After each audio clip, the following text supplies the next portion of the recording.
নমস্কার, হাইলাকান্দির দর্পণ TV news চ্যানেলের পর্দায় দর্শকদের স্বাগত। দর্শকদের জন্য এই মুহূর্তে একটি বিশেষ সংবাদ পরিবেশনায় আমি মাহিপাল। আবারও রাস্তা সংস্কারের দাবিতে ন্যাশনাল হাইওয়ে পয়েন্টে সড়ক অবরোধ করলেন শহরবাসী। পরে প্রশাসনের আশ্বাস পেয়ে অবরোধ মুক্ত করা হয়। শিলচর শহরে রাস্তাঘাট অতি সত্বর সংস্কারের দাবিতে শনিবার শিলচর ন্যাশনাল হাইওয়ে পয়েন্টে সড়ক অবরোধ করে প্রতিবাদ সাব্যস্ত করেন শিলচরের জনগণ। সংবাদ মাধ্যমের সাথে কথা বলতে গিয়ে প্রতিবাদকারীরা জানান, বিগত কয়েক বছর যাবৎ শিলচর শহরে রাস্তাঘাট বেহাল দশা থাকার কারণে প্রাণের ঝুঁকি নিয়ে চলাফেরা করতে হয় শিলচর শহরবাসী। অনেক সময় এই রাস্তার মধ্যে বিশাল আকারের গর্ত থাকার কারণে যাত্রীবাহী গাড়ি উল্টে যায়, এতে আহত হন যাত্রীরা। রাস্তা সংস্কার করার পদক্ষেপ নেয়নি আজ পর্যন্ত পূর্ত বিভাগ সহ সরকারের পক্ষ থেকে। প্রতিবাদকারীরা বলেন, শিলচরের বিধায়ক ও সাংসদ এসি রুমে বসে বড় বড় কথা বলে, কিন্তু কাজের বেলায় আর কিছু নেই। শিলচর শহরের ক্যাপিটাল পয়েন্ট থেকে মেডিকেল পর্যন্ত রাস্তার যে জরাজীর্ণ অবস্থা, রাস্তা মেরামতের জন্য বিহিত পদক্ষেপ নেওয়া হয়নি আজ পর্যন্ত সরকার ও প্রশাসনের পক্ষ থেকে।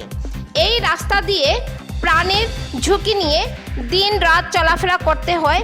প্রায় সময় জরুরি পরিষেবা নেতামন্ত্রীরা আসলেই শিলচরের রাস্তাঘাট ঠিক হয়, তারপর আর রাস্তাঘাটের কাজে হাত দেওয়া হয় না।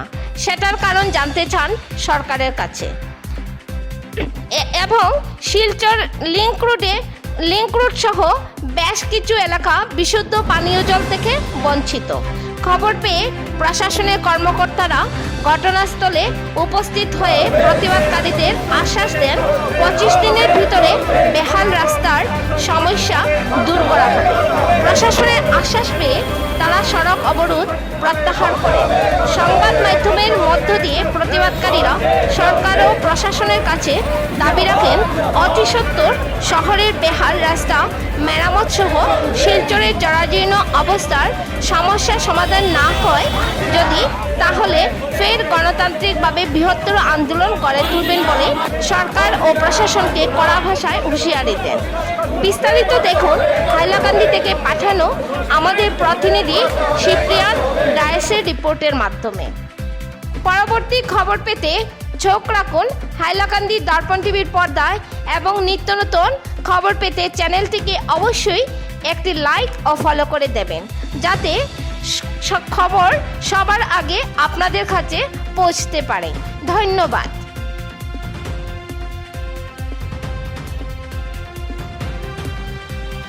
তখন ভোটের সময় ঘরে ঘরে ভোটের লাগিয়া, কিন্তু আজকে জনসাধারণ কষ্ট পাইতেছে।